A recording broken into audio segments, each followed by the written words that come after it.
이제 다 같이 일어나셔서 이제 찬양하심으로 1월 마지막 주 주일날 예배를 하나님께 올려드리겠습니다.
중요한 기도를 하나님께 드리겠습니다.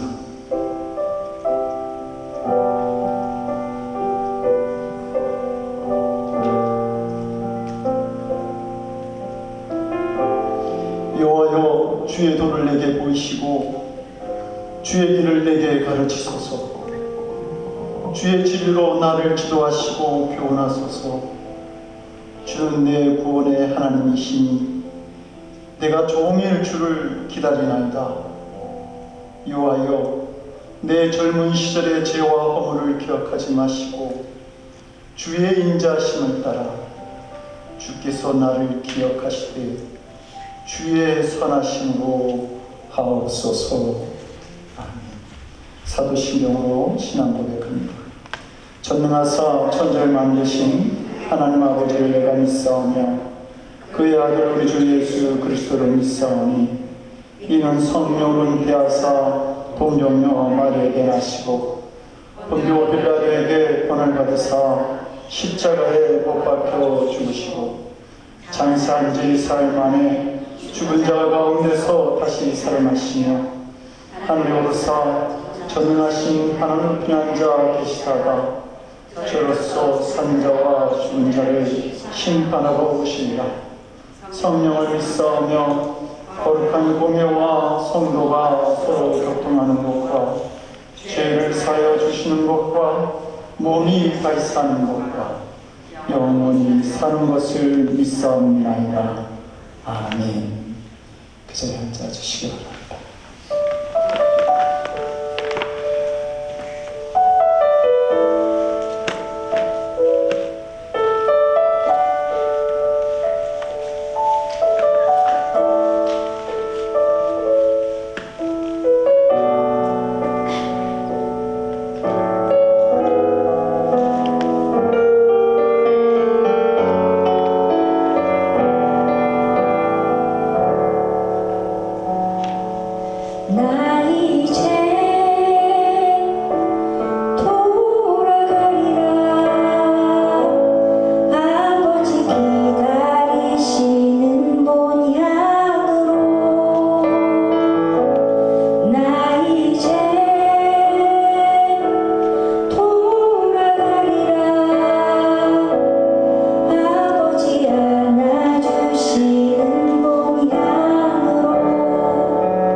오직 여호와를 앙망하는 자는 새 힘을 얻으리니 독수리가 날개치며 올라갈 것이요 다름질박질하여도 굶비지 아니하겠고 걸어가도 피곤하지 아니하리로다. 아멘.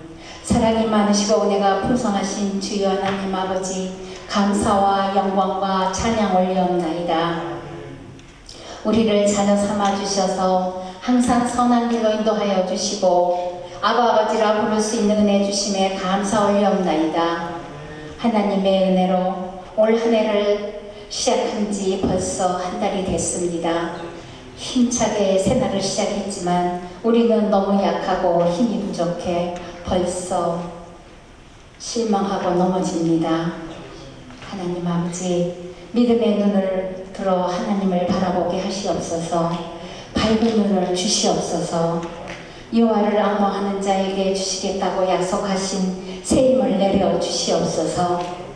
새해를 시작하여 새로운 결심과 각오를 가졌지만 어느덧 작심삼일에 그쳐서 이전과 똑같은 모습으로 살아가고 있는 우리 자신을 봅니다. 불쌍히 여겨주시사 옛사람을 벗어버리고 새 사람을 있게 하소서. 우리 힘만으로는 변할 수 없사오니 성령이 충만하게 부려주시옵소서. 내 힘이 아닌 성령님의 능력으로 살아갈 수 있도록 보혜사 성령님께서 역사하여 주시옵소서. 사모하는 영혼에게 좋은 것으로 채워주시는 하나님, 말씀에 순종하는 자, 말씀에 의지하는 자 되게 하시옵기를 간절히 기도드리옵나이다. 우리 늘 푸른 교회를 축복하여 주시네 감사 올리옵나이다. 새로운 형제자매 보내주심도 감사 올리옵나이다. 작지만 형제들이 연합하여 동거하는 선하고 아름다운 공동체가 되게 하시며 주 이름으로 모여서 한마음 한뜻이 되어 지역사회의 빛과 소금의 역할을 하게 하시옵소서. 진리의 말씀을 전하실 우리 목사님께 유혹간의 강건함을 주시고 모든 성도가 말씀을 읽고 듣는 것으로만 끝내지 않고 지켜 행하는 자가 되게 하시옵소서. 특별히 다음 주부터는 시작하는 소그룹 모임에 한 사람도 빠짐없이 다 참여하는 은혜를 주시옵소서. 복음을 듣고 배우며 복음을 따라 살고 복음의 열매를 맺는 교회, 주배의 포효처럼 아름다운 복을 선포하는 우리 늘 푸른 교회가 되게 하시옵소서. 고국 방문과 바쁜 일정으로 또 아프고 하시는 참석지 못한 지체들도 다 기억하여 주시고 우리와 동일한 은혜를 내려 주시옵소서. 이 모든 말씀 우리를 구속하신 예수 이름 받들어 기도드렸사옵나이다. 아멘.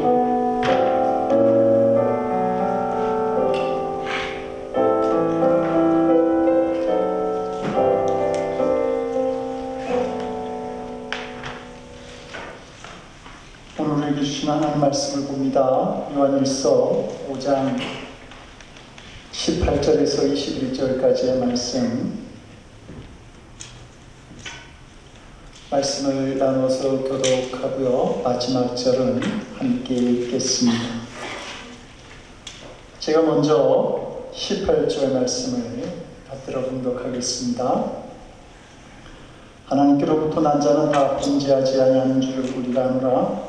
하나님께로부터 나신 자가 그를 지키시네 악한 자가 그를 만지지도 못하느니라.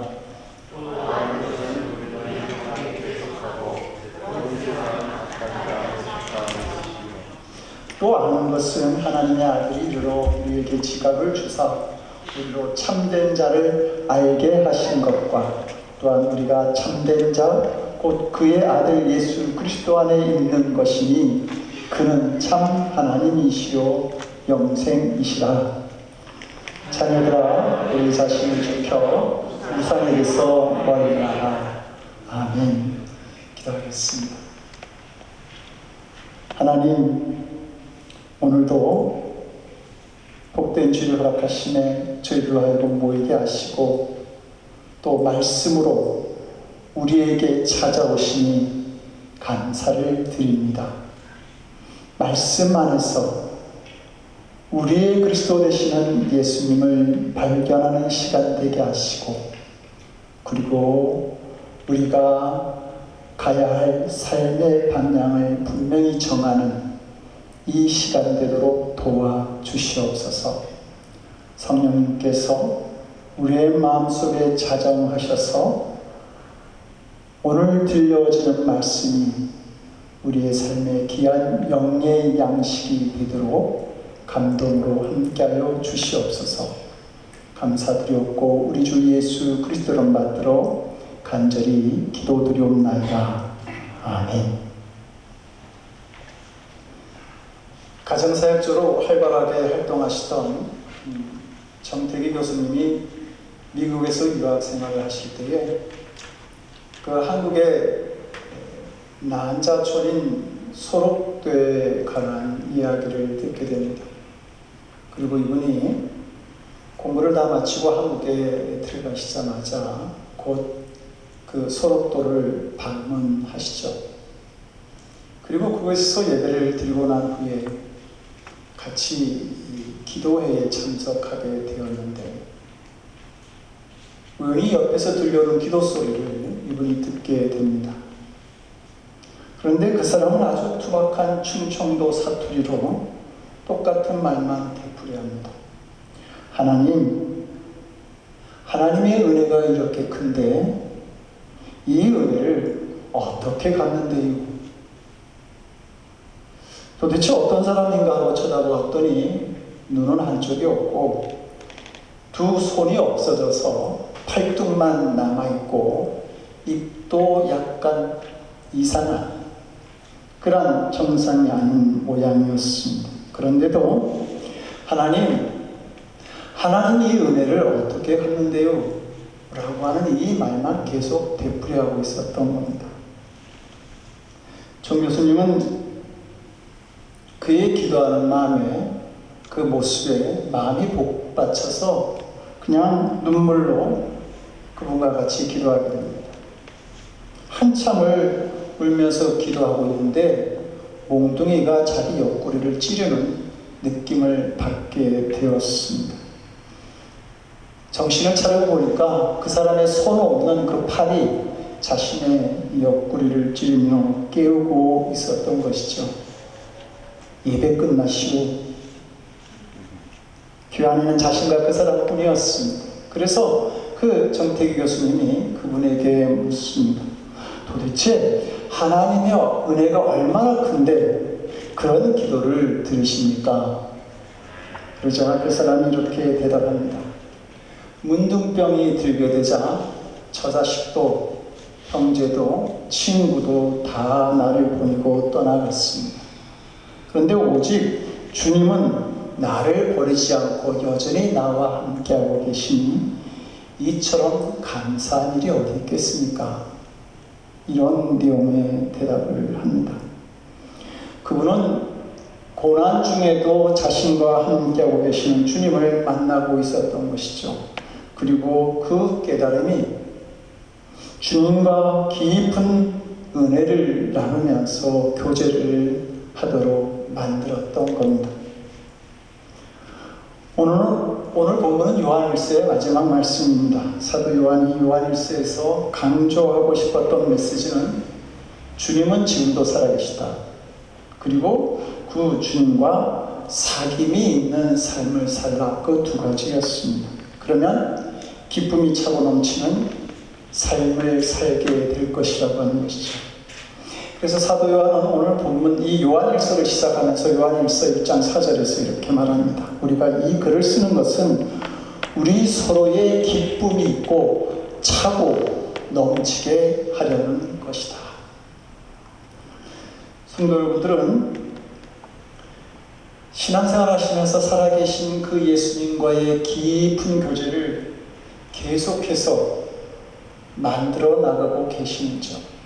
불행하게도 예수님을 믿으면서도 예수님과의 실제적인 교제가 없이 신앙생활 하시는 분들이 많이 있습니다. 예수님은 모든 믿는 자 안에 성령으로 찾아오십니다. 그런데 많은 분들이 그분을 알지 못한다. 예수님을 보는 눈이 뜨일 수 있어야 합니다. 눈을 떠서 예수님을 보아야 합니다. 예수님은 모든 믿는 자와 함께 하시고 지금도 우리와 교제를 나누기를 원하고 계십니다.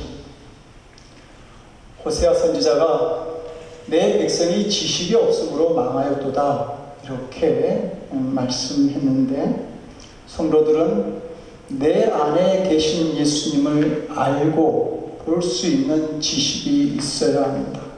그럴 때 망하는 자들이 아니라 주님의 능력을 경험하는 삶을 살 수 있습니다. 그러면 어떻게 우리가 내 안에 계신 예수님을 알 수 있을까? 오늘 본문 18절에서 20절은 우리 안에 계신 예수님을 세 가지로 설명하고 있습니다. 첫째로 예수님은 죄짓지 않도록 우리를 지켜주신다는 것입니다. 그래서 18절은 말합니다. 하나님께로부터 난 자는 다 범죄하지 않은 줄을 우리가 아노라. 하나님께로부터 나신 자가 즉 예수님이 우리를 지키심에, 그를 지키심에 악한 자가 그를 만지지도 못하느니라. 우리와 함께 하고 계신 예수님이 우리가 죄짓지 못하게 막으신다 이렇게 말하고 있습니다. 예수님께서 우리의 죄를 막으시는 그 이유에 대해서 에베소 4장 30절은 하나님의 성령을 근심하게 하지 말라.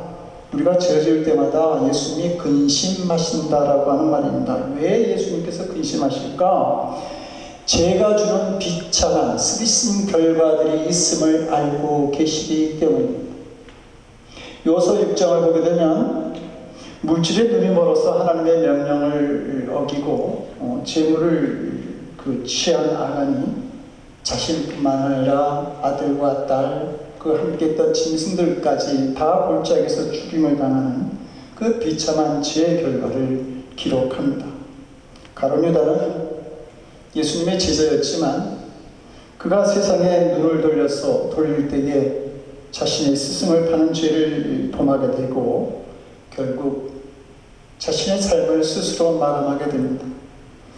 아나니아와 삽비라가 헌금을 하나님께 드렸는데, 그런데 그 과정에서 그들은 하나님을 만홀히 여기면서 속이는 죄를 범하게 되죠. 그리고 죽음을 맞이합니다. 성도 여러분, 예수님을 바라보아야 합니다. 죄 가운데 있는 것이 아니라 예수님을 바라볼 수 있어야 합니다. 예수님께서 죄를 막으실 때에는 이런 이유들이 있는 것입니다. 그러므로 막으실 때 돌아설 수 있어야 합니다. 우리가 예수님을 영접하기 전에는 죄가 죄로 잘 보이지 않습니다. 오히려 히브리서 11장 25절에서 말하는 것처럼 죄악의 낙이 있다고 하는 사실을 알게 되면서 더 그 죄를 은밀하게 즐기기도 하죠. 그러나 구원받고 나면 죄 짓기가 어렵습니다. 죄를 더 잘 알게 되고 죄가 더 분명하게 보여지기 때문입니다. 그래서 죄 짓는 것이 고통스러워지는 것이죠. 어떤 사람이 예수님을 믿으니 더 괴롭다 이런 이야기를 하는데 그 말이 일리가 있다는 말입니다. 많은 사람들이 예수님을 믿어도 죄 지을 수밖에 없어 이렇게 말하고 죄 짓는 것을 당연하게 여기죠. 왜냐하면 우리는 죄인이야. 그리고 이 땅 우리가 살아가는데 보면 다 죄가 널려 있잖아. 그 흔적을 좀 묻을 수도 있지 이렇게 말합니다. 그러나 성도 여러분, 우리가 믿는 하나님은 천지를 창조하시고 사람을 지으신 분입니다. 이스라엘 백성들의 출국을 위해서 홍해를 가르시고 죽었던 나사로도 살리신 분입니다. 그렇다면 우리가 지을 수 있는 죄도 막아주실 수 있는 분임을 분명하게 알고 믿을 수 있어야 합니다. 하나님께서는 선지자 에스겔을 통해서 하나님의 백성들을 하나님의 말씀대로 살게 하실 놀라운 계획을 예언하십니다. 그래서 에스겔서 36장 25절에서 27절은 이렇게 말하죠. 하나님께서 친히 맑은 물로 모든 더러운 곳에서와 모든 우상 숭배에서 너희를 즉 우리를 정결하게 할 것이며 새로운 영으로 우리 안에 오셔서 새 마음을 주시고 육신에서 굳은 마음을 제거하고 부드러운 마음을 주실 것이다. 마치 신장 투석을 할 때에 더러운 피를 모두 뽑아버리고 새로운 피를 수혈하는 것과 같이 하나님께서 친히 맑은 물로 우리를 정결하게 하시고 새로운 영을 부어주셔서 우리 안에 있는 더러운 영, 더러운 생각들을 모두 내어버리겠다, 쫓아내시겠다고 약속하고 있는 것입니다. 그리고 27절에서 너로 내 율례를 행하게 하리니 내 율례를, 내 말씀을 행하게 하겠다. 너희가 내 규례를 지켜 행하게 될 것이다. 그런 말합니다. 하나님께서는 친히 우리들을 정결하게 하시고 새로운 영을 부어주시며 율례를 행하는 자들로 만드시겠다. 그래서 성도들이 죄에서 승리하고 마귀들을 이기는 삶을 살도록 하시겠다 약속하고 계시는 것입니다. 그리고 이 예언을 성취하시는 분이 바로 임마누엘 하시는, 우리와 함께 하시는 예수 그리스도이십니다. 그래서 18절은 말하기를 하나님에게서 태어나신 분이 즉 예수님께서 그 사람을 지켜주심으로 악마가 그를 해치지 못할지라고 말씀하는 것입니다. 곧 예수님이 지켜주신다. 악한 자가 만지지도 못하게 하신다. 그것이 주님과의 사귐이 있고 예수님을 내 안에 받아들인 사람의 모습이라고 하는 겁니다. 두 번째로 예수님은 우리가 하나님께 속해 있음을 확인시켜 주십니다. 19절을 보니까 또 아는 것은 우리는 하나님께 속하고 온 세상은 악한 자 안에 처한 것이다. 우리가 예수님과의 사귐을 가지게 되면, 내 안에 성령으로 오신 그 예수님과의 사귐을 가지게 되면 예수님은 우리가 세상에 속한 자가 아니라 하나님께 속한 자, 하나님의 자녀된 자임을 분명하게 말씀하신다고 하는 것이죠. 알게 하신다고 하는 것이죠. 우리가 우리의 자녀를 알아보는데 어렵습니까? 아니요, 굉장히 쉽죠. 그렇듯이 하나님께서도 누가 하나님의 자녀인지를 알아보는데 조금도 애매함이 없습니다. 왜냐하면 구원받은 자 안에 성령께서 함께하고 계시기 때문입니다. 그래서 고린도전서 3장 16절은 너희가 하나님의 성전인 것과 하나님의 성령이 너희 안에 계시는 것을 너희가 알지 못하느냐? 우리에게 묻고 있습니다. 우리 안에 성령께서 함께하고 계심을 분명히 알아야 한다고 말씀합니다. 그리고 로마서 8장 15절 16절은 너희는 다시 무수하는 종의 영을 받지 아니하고 양자의 영을, 무수하는 종의 영이 아니라 양자의 영을 받았기 때문에, 오늘 박경수 권사님이 기도하시면서 아버지라고 말씀하셨는데 그 아버지라고 부르짖느니라 이렇게 말씀합니다. 성령께서 우리와 함께하고 계시니 우리가 하나님의 자녀라고 하는 것입니다. 성도 여러분, 내가 누구인지 알게 될 때에 우리가 살아가는 모습이 달라집니다. 우리는 성도로서 나는 하나님의 자녀다, 내가 거룩한 성도다 라고 하는 사실을 계속 생각할 수 있어야 합니다. 그렇게 생각하지 않으면 우리는 너무 죄에 쉽게 넘어집니다. 제가 30년 정도 목욕탕 갈 때마다 하는 하나의 의식이 있습니다. 그것은 세례의 모습인 침례를 생각하면서 제 머리 끝까지 온 몸을 그 물속에 잠그는 것입니다. 그리고 그 안에서 저는 고백합니다. 하나님, 저는 이 세상에 대해서 죽었습니다. 성부 하나님께서 저를 새롭게 빚으시고 성자 예수님 그 안에서 거듭난 생명, 새로운 생명을 얻게 하시고 성령 안에서 저를 새롭게 태어나게 해주십시오. 저는 세상에 대해 죽은 자입니다. 그리고 오직 그리스도 안에서만 살 수 있도록 주여 도와주시옵소서. 갈 때마다 그렇게 고백을 합니다. 간절함으로 그렇게 고백을 하지만 그럼에도 불구하고 여전히 저에게 부족한 죄의 그 흔적들이 덕지덕지 묻어있는 것을 보게 되죠. 오늘날 교회가 세상에 많은 지탄을 받고 있는 것은 바로 성도가 자신의 신분을 망각하기 때문입니다. 우리가 세상에 속한 자가 아니라 하나님께 속한 자라고 하는 사실을 잃어버리기 때문입니다. 히브리서 13절은 말합니다. 한 그릇 음식을 위하여 장자의 명분을 판 에서와 같이 망령된 자가 없도록 하라. 예수님의 피로 값주고 사신 성도라고 하는 이 귀한 이름을 썩어질 것과 바꾸지 말아야 할 것을 우리에게 권면하고 있는 것입니다.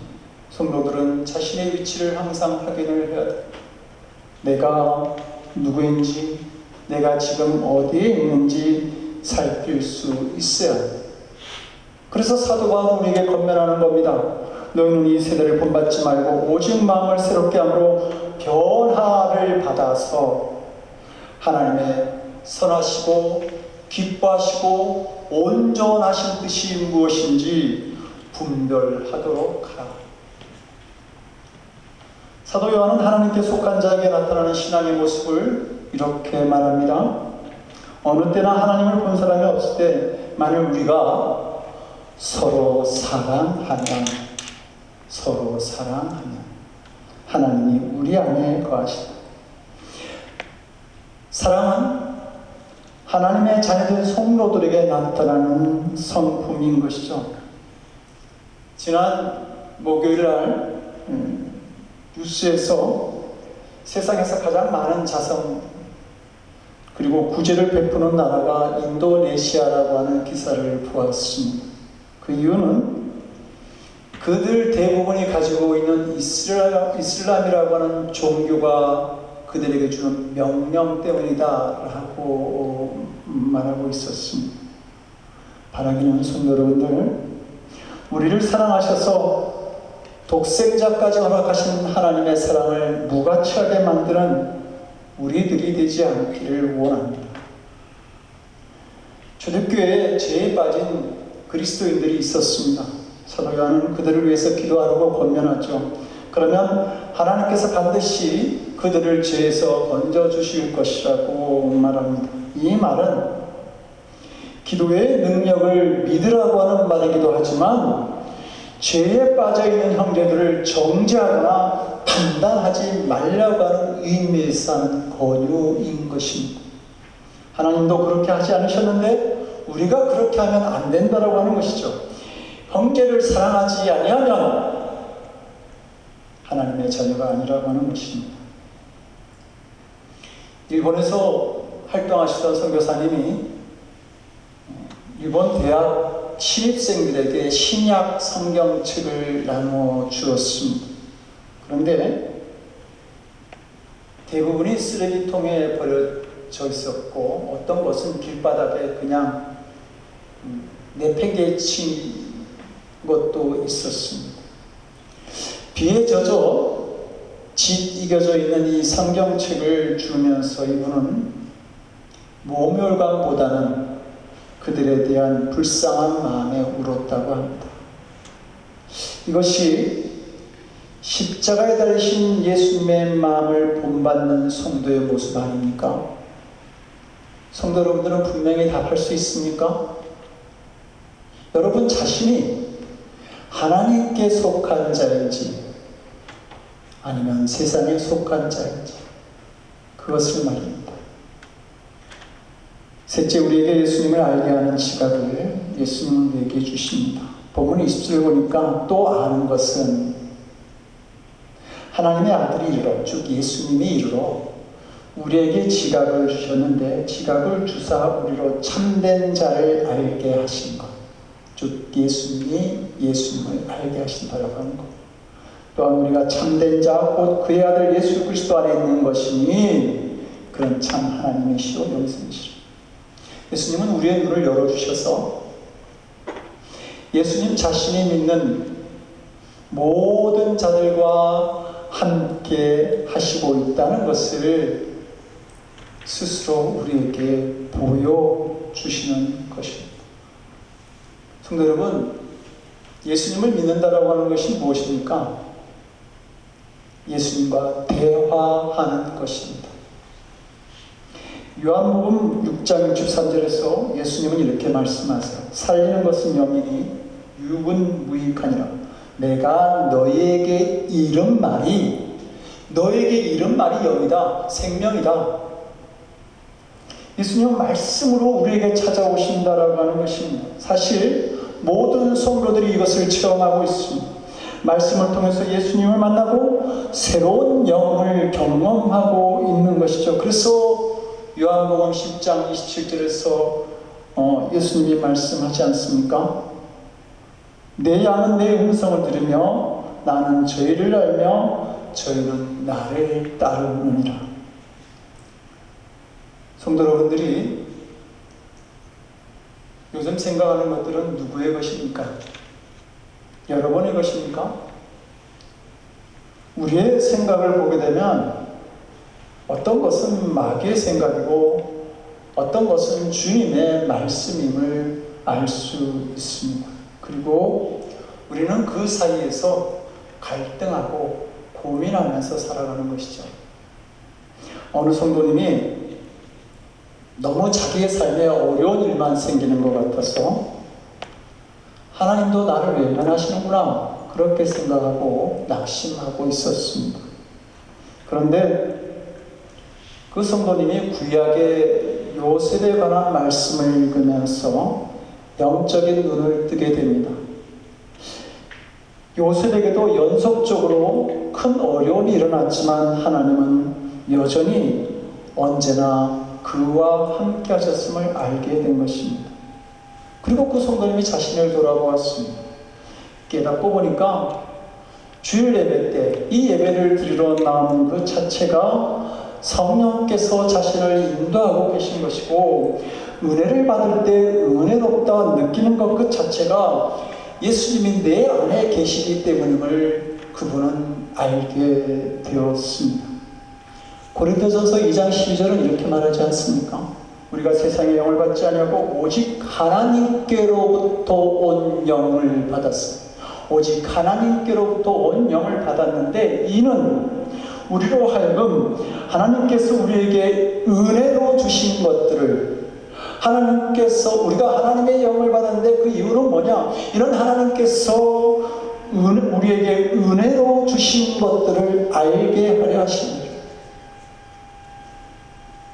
우리가 예수님 안에 가게 되면 하나님께서 우리에게 주신 은혜들을 알게 됩니다. 그리고 그 은혜를 알게 될 때에 진정한 변화가, 나의 생각과 나의 삶의 변화가 그 순간 그때부터 일어나게 되는 것입니다. 오늘 본문을 기록한 사도 요한이 바로 그 증인입니다. 예수님 일행이 사마리아로 들어가려고 할 때에 사마리아 사람들이 자기 일행을 영접하지 않는다고 화가 나서 그들을 불태워 죽일 생각을 할 정도로 독선적이고 아주 급한 성격, 불같았던 사람이 바로 이 요한이었습니다. 그래서 사람들은 그에게 천둥의 아들이라는 별명을 붙여줍니다. 우리가 그 예수님의 제자 이 요한을 우리가 알게 되면 어떻게 저런 사람이 예수님의 제자가 될 수 있지? 캐션 마크를 달 정도로 비난할 만한 성품을 가진 사람이었습니다. 그런데 요한이 쓴 서신들을 읽어보면 이런 우리의 생각이 달라집니다. 사랑하는 자들아, 우리가 서로 사랑하자. 누구든지 하나님을 사랑하노라 하고 그 형제를 미워하면 이는 거짓말하는 자니, 보는 바 그 형제를 사랑하지 않는 자가 보지 못하는 바 하나님을 사랑할 수 없느니라. 성도 여러분, 이 말씀이 사마리아 사람들에게 불을 내리셔서 저들을 멸하게 해달라고 했던 그 요한이 한 설교라고 하면 믿어집니까? 이 귀한 말씀을 남긴 요한이 후에 초대교회 교인들에 의해서 사랑의 사도라고 하는 별명을 얻게 됩니다. 우리는 보통 그렇게 말하지 않습니까? 사람은 고쳐 쓰는 거 아니야. 그렇지만 우리가 예수님의 은혜를 빼앗게 되면, 은혜를 받게 되면, 은혜를 깨닫게 되면 성질도 뽑아서 주님께 바칠 수 있게 되는 것입니다. 이제 사도 요한은 드디어 요한일서 마지막 부분이로 마지막 당부를 합니다. 자녀되니 여러분은 우상을 멀리하십시오. 요한일서는 성경책 중에 가장 마지막에 기록된 성경책 중에 하나입니다. 그리고 본문을 기록한 사도 요한도 나이가 들어서 죽음을 얼마 두지 않은 이 시점에 이 말씀을 썼습니다. 그러니까 성경에서 가장 마지막에 있는 말씀은, 이 말씀의 하나인 이 말씀이 얼마나 소중하고 귀한 말씀이겠습니까? 사도 요한은 왜 맨 마지막에 우상을 멀리하라고 하셨을까? 당시 그리스도인들이 신상을 섬기고 귀신에게 점을 보고 신전에 들락달락했다는 말입니까? 그렇지 않습니다. 사도 요한이 말한 우상이라고 하는 것은 예수님 대신 의지하고 바라보게 만드는 모든 것들을 말합니다. 온전하게 몸과 마음을 다해서 예수님을 바라보지 못하게 만드는 그러한 것들을 우상이라고 말하는 것이죠. 남편과 아내, 부모와 자식이 다 우상이 될 수 있습니다. 어떤 사람은 일과 직업이 우상이 되기도 하겠죠. 그러나 최고의 우상은 바로 자기 자신입니다. 자기의 자아입니다. 우리는 언제나 나나나 하면서 살아가기 때문이죠. 이 말씀을 통해서 사도 요한은 마지막으로 예수님을 바라보지 못하게 하는 모든 것이 있다고 한다면 그것이 무엇이든지 조심하라, 멀리하라, 이렇게 말하는 겁니다. 우리 삶의 우선순위는 예수님과의 사귐을 갖는 것입니다. 그런데 예수님 외에 다른 것을 바라보는 것은 예수님과의 진정한 사귐을 가질 수 없게 만드는 것이죠. 분명한 것은 예수님만을 바라보고 그 예수님과의 사귐을 가지게 될 때에 그 사귐을 기뻐하는 사람에게는 주님께서 우리가 생각하지 못한 더 귀한 것으로 우리의 삶에 역사하신다고 하는 사실입니다. 어떤 절망적 상황 속에서도 예수님을 만나면 소망과 기쁨을 경험하게 됩니다. 베디스다에 38년이나 된 병자도 절망의 끝에서 예수님을 만나게 되었을 때에 새로운 인생을 살게 됩니다. 외아들이 죽어서 나의 인생은 다 끝났다고 그렇게 절망하며 나가는 장래 행렬이 예수님의 은총을 잊게 되었을 때에 축제 행렬로 바뀌어지죠. 12년 동안 혈류증으로 자기의 재산을 비롯한 모든 것을 다 허비하고 끝났다고 생각한 여인도 예수님을 만나고 은총을 받게 될 때에 새로운 소망을 보게 됩니다. 나사로가 죽음의 자리에서 예수님이 찾아오시고 그 예수님의 은총을 받게 될 때에 부활의 생명을 얻게 되는 것입니다.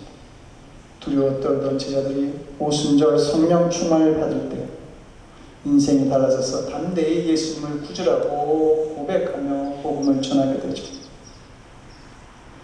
사랑하는 성도 여러분, 지금도 살아계셔서 우리와 함께 하시는 예수님을 바라보시기를 원합니다. 그리고 그 예수님을 더욱 의지하고 순종하십시오. 그런 예수님과의 사귐이 그 모든 것을 더하시는 주님의 은총을 누리는 삶을 살아가게 하는 줄로 믿습니다. 기도하시겠습니다. 거룩한 영으로 우리에게 찾아오신 예수님, 우리를 죄로부터 지키시고 자기된 신분을 알게 하시고 지금도 나와 함께 하시는 그 그리스도 예수님을 깨닫게 하시니 감사를 드립니다. 이제 우리를 지키시는 그 예수님을 더 바라봅니다. 의지하고 순종합니다.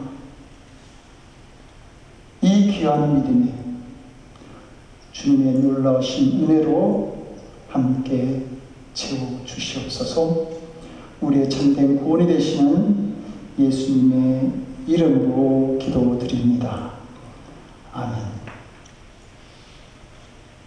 찬송 388장 찬송하시고 마지막 절에 일어나서 찬송하시겠습니다.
나의 영혼 피할 때 예수밖에 없으니 혼자에게 마시고 위로하여 주소서. 구주 의지하고 도와주신 비운 할 수 없는 죄인을 주여 보호하소서. 우리의 이 간절한 간청에 언제나 응답하시기를 기뻐하시는 주님, 우리의 삶의 주인 되시는 주님께 나와 경배하며 이제 우리에게 허락하신 것 구분하여 하나님께 드립니다. 아버지, 언제나 부족하지만 우리의 믿음도 우리의 물질도 부족하지만 하나님 기뻐 받아 주시옵시고 하나님의 자녀된 우리들에게 아버지께서 허락하시는 은혜가 차고 넘치도록 우리의 삶을 주장하여 주시옵소서. 그리하여 더 많은 것으로 주님께 드리고 더 많은 것으로 하나님께 헌신함으로 오직 주님을 온전하게 세워나가는 우리의 삶을 살아가도록 주여 우리를 인도하여 주시옵소서. 물질을 사용할 때 주님의 지혜를 다하셔서 하늘의 복음을 나누고 주님의 사랑을 나누는 귀한 성도와 교회의 모습을 이루도록 도와주시옵소서. 감사드렸고 우리 주 예수 그리스도를 받들어 간절히 기도드리옵나이다. 아멘. 그 자리에 앉아주시기 바랍니다. 교회 소식을 알려드립니다. 우리가 교회 소식 나누기 전에 오늘 우리 정기성 성도님 먼 곳에서 베트남에서 이곳에 오셔서 또 저희에게 함께 참여해 주셨습니다. 우리 김정 권사님도 같이 오셨는데 이렇게 오실 때마다 방문하셔서 그렇게 낯설지는 않고 교인 같은 느낌도 듭니다. 아마 일주일 여정으로 오셔서 금주에 또 베트남으로 가셔야 될 텐데 마지막까지 좋은 일정 잘 소화하시고 그렇게 돌아가실 수 있도록 함께 기도해 주시기 바랍니다. 우리 정기성 집사님은 이렇게 대표로 오셨는데 잘 오셨다고 그리고 환영의 박수 해주시기 바랍니다. 잘 오셨습니다. 감사합니다. 정말 감사합니다. 우리 소그룹 기도 오늘 박경숙 권사님이 하셨는데 이 소그룹 모임이 장소의 문제로 한 주 더 연기되어야 될 것 같습니다. 우리 본 교회와 함께 사모학교에서 첫 주는 항상 자신들의 원래를 한다고 그래서 장소를 공유하기가 좀 어려워져서 한 주 동안 그분들이 결정을 하고 우리에게 연락을 주시면 우리가 아마 한 주 좀 연기돼서 둘째 주쯤에는 할 수 있게 되지 않을까 그렇게 생각됩니다. 그렇게 하시기 바라고요. 그리고 정교 수련회가 4월 말 21일에서 23일 아니면 28일, 30일 이 두 기간 중에 결정하게 2박 3일로 결정하게 될 것 같습니다.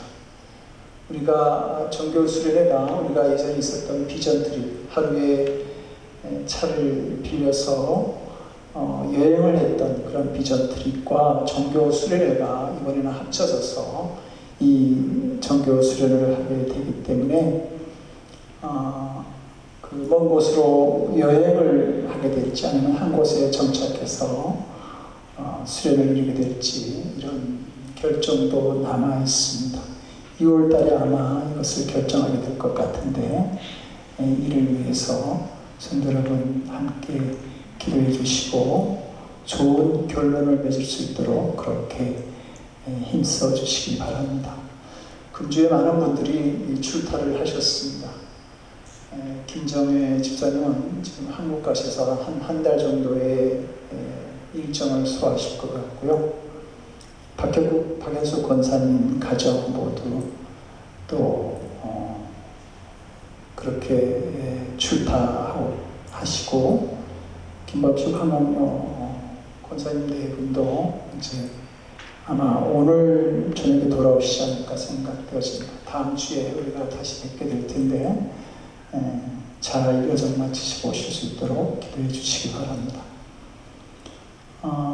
우리 금주는 박경숙 권사님 가정입니다. 두 두 분 건강을 위해서 기도해 주시고, 우리 특히 박경숙 권사님을 위해서 좀 기도해 주시기 바랍니다.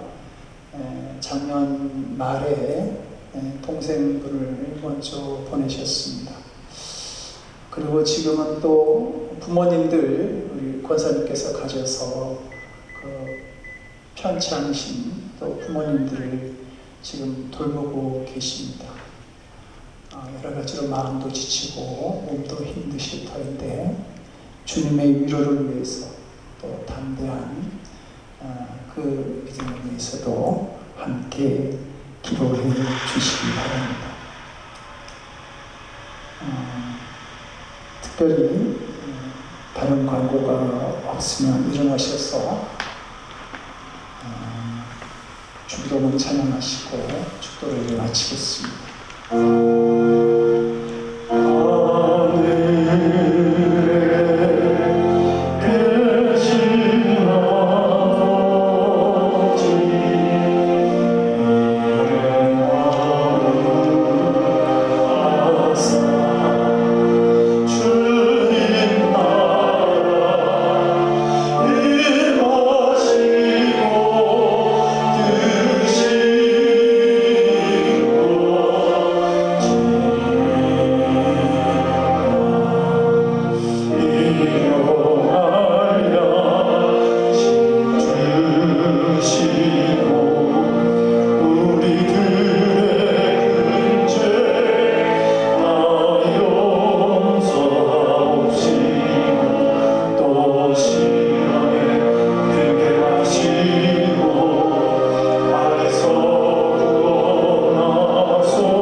이제는 높고 높은 하늘의 보좌를 부르시고 우리 곁으로 찾아오신 우리 주 예수 그리스도의 크신 은혜와 하나밖에 없는 독생자의 희생제물을 통해 우리 모두를 자녀 삼아주신 아버지 하나님의 극진하신 사랑하심과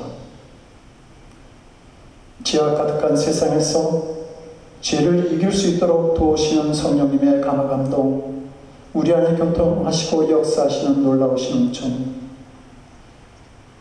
나와 함께하고 계시는 주님의 은혜를 깨닫고 언제나 주님과 교제하는 삶을 살아가기를 원하는 거룩한 성도들 머리, 이 땅에 온전한 사랑을 나누기를 원하는 늘 푸른 교회, 우리와 함께 하시는 주님의 복음을 땅끝까지 나누기를 원하는 선교사님들 위해 지금으로부터 영원토록 함께 하옵시기를 간절히 축원드리옵나이다.